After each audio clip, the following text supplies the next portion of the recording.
Your first Old Firm game at the weekend too. Not the man in the dugout you would be expecting to face. Martin O'Neill, of course, is in and has said just as recently as yesterday that Rangers are no threat whatsoever with regards to the League Championship this season. How would you respond to that? Yeah, of course we have big games ahead. Since I arrived, I think every game was big. The next one is always bigger than the next one, and but really my focus is on tomorrow, because we know where we are at the moment, also in the table. If you want to climb, you have to win games. You cannot miss one opportunity to win a game, and this is the next job what we have to do. With regards to O'Neill's comments, do you hope that can maybe light a fire in the players and motivate them even more to try and prove him wrong and prove that Rangers are capable of competing this season? I must say, today in the morning we sat here and I looked at the faces of my players and I see there's a big belief now. I think they feel it on the pitch. I have the feeling they believe at the moment also what we are doing. The last days, of course, it was after a big defeat, then we got a good reaction. I think this is also important for players and for us to see after a setback you can come back. If you want, the small setback during the game was the 1-1 and we come through and then we won fully deserved the game. Danny, that was your first experience of Ibrox at the weekend. Just speaking to Derek Cornelius about your play style, wanting to be a bit more intense, play forward a bit more quickly. Do you get a sense from that first experience of Ibrox that might actually suit the crowds quite well and what they want and demand from their team? Yeah, at first when you win games, then the atmosphere is always good. I think we create more chances. We played forward, but it was not the best level where we want to go. But it was a step forward, and I think this is important to understand. And then in some moments you felt in the stadium really what is possible in the stadium, and hopefully we have more and more these situations in the spirit in the stadium. I know you said that after the game, shape isn't everything for you. It's more about how your team plays. Do you think this squad has the depth to play with the back three, the right number of wing backs? Could we see a change formation shape from game to game at the moment? We have definitely this depth of the squad to play this with three. I think it will be more interesting than how we choose the players in the wing back position, because you can do this with a full back, you can do it with a winger, you can do it with asymmetric one side this. I think this is a change, and that gives me also the opportunity when you look back to our starting lineup on the weekend. Maybe it was not clear it's back 3 or back 4. And I think this gives me and my team always opportunity to switch the formation very quick during the game, and this is what I like. I call it always a bit hybrid players. If you have players in your pitch they can play both positions, then it's perfect, because then you can switch the shape without subs. I think the chairman spoke last week. He said there would be funds available to you to make changes to the squad in January. I think there's a consensus that the squad still needs to be strengthened further. Looking at your own contacts you have in the game, do you believe that you know enough people about that can help you find the players that are going to take the squad to the next level? Yeah, I think of course at first for me it's important that I look to my players. They are here at the moment. I see now that players growing up, also in confidence. You see it now in small sided games when players start to talk. When I arrived, some players were very quiet, and now they start a clear idea which players make some steps forward, and at the moment it goes in the right direction. I have a good team around me, and let's see what we can add on it. Will you fall back on leagues and areas where you've worked before, the networks the markets that you know the best when you look to add to the squad in January?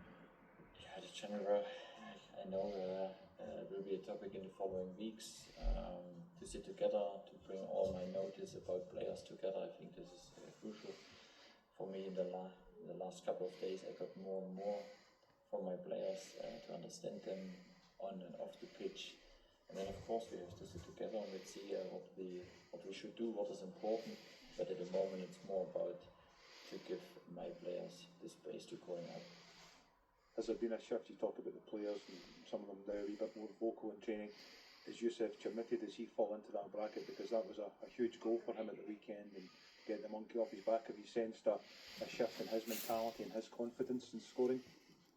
Yeah, for strikers, always important to score, and he scored. And today in the training, he had also some good moments. We had some finishing today. It was not possible to train too much after the 2 days on the game. But these are the small steps that I told. We make small steps as a group and small steps individual. But now it's about making the next step, and I think it's very important to understand we have to increase our limits as an individual player, but also as a group. And if we do this, then we are on a good way. Seemed a bit of a relief for him when he scored in his celebrations. Is that something you've had to speak to him about? I think the celebration after a goal is always important. I think we have to understand how we celebrate sometimes. This is then our part. So this when I'm arrived, it's not just about the good players on the pitch, also off the pitch. We have to understand. But we spoke about this, and I think he knows what is to do. Next By his side then the next time. yeah, let's see. What have you made in the short time that you're here of this Hibs team? Yeah, of course, it's a short period now, and I want to see you at the moment. It's a busy time. You sit, you watch games back, you get watch games forward. It was a long night or a short night, it depends on which view. But it's very clear what they are doing, how they play football.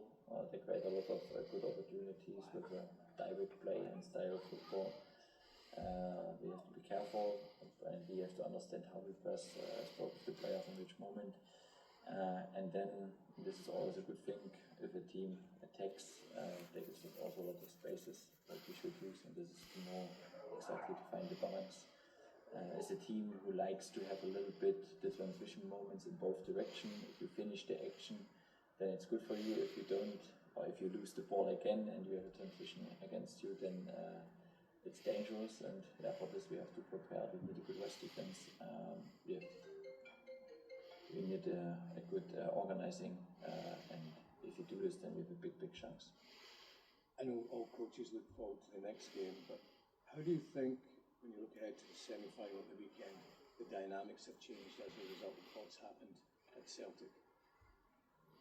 Yeah, I think ask me tomorrow after the game about this, because we know this. If we get tomorrow a great result, what we should do, this is the reason why we go there. Then of course we go with 2 wins in a row in a semi-final, and this gives us a good feeling. Last couple of games. Danny, you spoke about the table earlier on. Do you accept that if Rangers are going to try and get themselves back into the title race, that there can't be any more slip-ups in the league? Yeah, I think the first challenge is that we get the wins in a row. I think we never did this now in the season, to get wins by wins, and if you do this 2 wins in a row, 3 wins in a row, then you can climb, then you can close gaps. If you win a game, play twice, you lose a game, then it's difficult to close gaps. But I think this is the most important thing now, to understand. A win, next win, next win, next win, and then we can look to some point in the season to the table, and then we see where we are. Danny, how would you summarise your first week here at the club? Because obviously you arrived last Monday, you presented to the media Tuesday, fly to Norway on Wednesday, you play a game, come back, first game at Ibrox, and now you're preparing for your third opposition in 5 days. How would you say it's been? Yeah, at first it's good. I see you more than my wife. Yeah, this is the first impression. No, of course, guys, this it's part of our business. It was up and down, I must say this. When I arrived, you're exciting. You want to see the team. You go to the first European game. Then you feel straight. It's a challenge. Then you have a good game at home. You take a win. You know straight. Okay, you can show it as maybe 1 hour, and after this you go straight again back on the computer to prepare the next game. Looking forward, and this is now what we continue until Christmas, I think, every 3 days, and it's a high demanding, but every 2 days to win a game is always a good feeling. Last one, Raman, just last one. Can I just ask if you've made a decision on adding to your coaching staff? The names have been mentioned. Yeah, we are still looking. We have a short list now. I think this is important, and I'm also very clear what is the profile, what should be.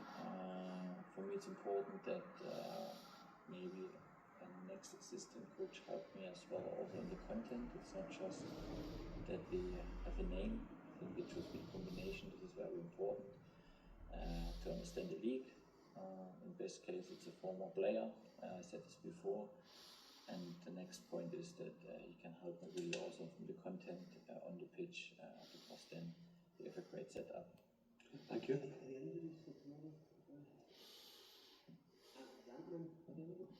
Is available, but at the moment is a challenge here, and this is good. We need this. Yeah, we have to step up.